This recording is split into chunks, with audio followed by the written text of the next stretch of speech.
آج صبح ایک فتویٰ پڑھا کسی امریکہ میں یا یو کے میں کسی مشہور عالم کا. ان محترم نے یہ فتویٰ دیا کہ لاک ڈاؤن کی وجہ سے بے روزگاری بہت زیادہ بڑھ گئی ہے، خاص طور پر انڈیا میں، اور قربانی میں مشکلات بھی ہیں. تو قربانی کے بجائے آپ کسی غریب کو یا کسی بے روزگار کو اس کے ساتھ تعاون کر لیں. اور پھر ایک روایت بھی بھیجی سعید ابن مسیب رحمہ اللہ تعالی، بہت بڑے تابعی ہیں، ان کا ارشاد ہے کہ میں کسی غریب کو 3 درہم دے دوں یہ مجھے قربانی کرنے سے زیادہ محبوب ہے. دلائل سب کو سب طرح کے مل جاتے ہیں. جب کوئی بندہ ایک سمت میں چلنا شروع ہوتا ہے نا تو اس کو اپنے مطلب کے دلائل مل جاتے ہیں. عوام حوالوں سے متاثر ہوتی ہے. بھائی کتاب کا ریفرنس بھی المحلہ، حدیث کی کتاب، ریفرنس بھی سعید ابن مسیب، بہت بڑے تابعی، ان کا ریفرنس بھی. تو کمنٹس میں لوگوں نے بڑا اپریشیٹ کیا ان کو، ماشاءاللہ زندہ باد. تو مجھے وہ امریکہ سے کسی نے بھیجا کہ بھائی یہ کیا ہے. تو میں نے کہا اللہ کے بندو، پہلے انہی سعید ابن مسیب کا دوسرا قول بھی دیکھ لو مصنف عبد الرزاق میں. اس میں وہ فرماتے ہیں لَأَنْ أُضَحِّيَ بِشَاةٍ أَحَبُّ إِلَيَّ مِنْ أَنْ أَتَصَدَّقَ بِمِئَةِ دِرْهَمٍ، میں ایک بکری ذبح کر دوں بقرعید والے دن، یہ مجھے زیادہ محبوب ہے کہ میں 100 درہم صدقہ کروں. ایک حدیث میں 3 درہم کا مقابلہ اور ایک بکری سے، اور اس میں 3 درہم کو وہ کہہ رہے ہیں زیادہ بہتر ہے. دوسری حدیث میں 100 درہم کو بھی کہہ رہے ہیں کہ یہ قربانی سے بہتر نہیں ہے. تو یہ والی ہے تو وہ والی بھی تو ہے. دوسری بات یہ کہ آپ کیا حضرت سعید ابن مسیب کے مقلد ہیں کہ ان کا ایک رائے سامنے آ گئی، آپ نے فوراً قربانی کا فلسفہ ہی سارا چینج کر دیا. سب سے پہلے رسول اللہ صلی اللہ علیہ وسلم کا عمل، 10 سال آپ صلی اللہ علیہ وسلم نے قربانی کی ہے، حالانکہ اس وقت غربت جس انتہا کو پہنچی ہوئی تھی، آج ہم لاک ڈاؤن کے باوجود اس کا تصور نہیں کر سکتے. خود نبی کے گھر میں 40 دن چولہا نہیں جل رہا ہوتا تھا، آج ہم اس کا تصور نہیں کر سکتے.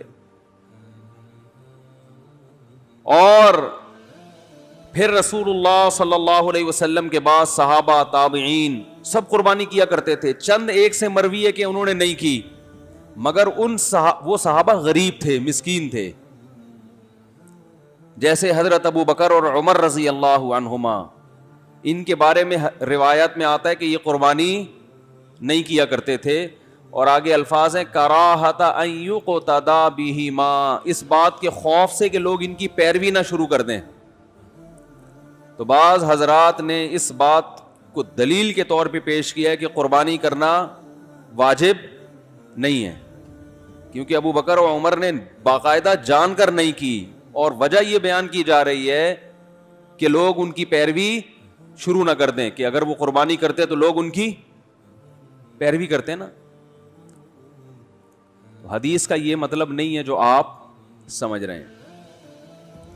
حضرت ابو بکر اور عمر انتہائی مسکینی کی حالت میں دنیا سے گئے ہیں. آپ ان کے خلیفہ ہونے کو نہ دیکھیں، آپ ان کی غربت کو دیکھیں.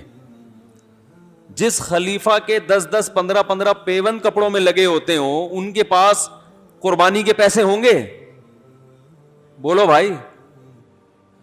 حضرت ابو بکر رضی اللہ تعالیٰ عنہ کے گھر میں ایک دن کچھ اچھا کھانا پکا کے دیا، حلوہ کوئی میٹھا.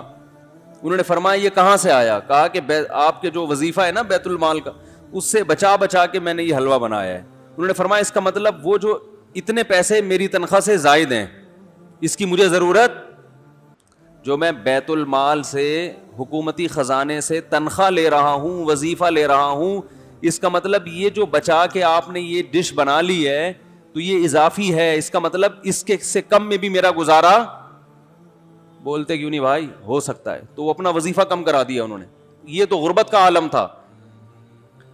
تو حضرت ابو بکر اور عمر رضی اللہ تعالیٰ عنہ نے اپنے دور خلافت میں قربانی خود اس لیے نہیں کی، روکا نہیں کسی کو، خود نہیں کر رہے کہ لوگ آپ کی اقتدا کریں گے. کا مطلب یہ کہ صحابہ میں یہ غربت بہت تھی، تو جو غریب صحابہ ہیں وہ سمجھیں گے کہ ہم ہر ایک پر فرض عین ہے، یہ ہر ایک پر لازم ہے، کیونکہ جب یہ دو حضرات کر رہے ہیں تو یہ تو مقتدا ہے نا. تو جن کے گھر میں کھانے کو روٹی نہیں ہے، جو بےچارے مٹی سے ملا دیا بھوک نے ان کو، وہ بھی بےچارے قرضے لے لے کے مجبور ہو کے کریں گے. تو اس خوف سے حضرت ابو بکر اور عمر نے نہیں کی. ورنہ یہ ممکن ہے کہ ایک چیز نبی صلی اللہ علیہ وسلم نے پابندی سے کی ہو، 10 سال تواتر سے کیا ہو ایک عمل، اور حضرت ابو بکر اور عمر باقاعدہ نہ کر کے لوگوں کو ترغیب دیں کہ نہیں کیا کرو. یہ عملی طور پر ممکن ہے کیا؟ نہیں آ رہی بات. خلفائے راشدین تو سنت پہ حریص تھے، جو کام نبی نے کیا وہ تو لوگوں کو اور زیادہ ترغیب دیتے تھے. تو صاف پتہ چلتا ہے کہ آپ یہ چاہتے ہیں کہ لوگ غریب پہ قربانی کو واجب، بولو بھائی، نہ سمجھیں. اور ہم بھی یہی کہتے ہیں کہ غریب آدمی پر قربانی واجب نہیں ہے، یہ مالداروں کا کام ہے.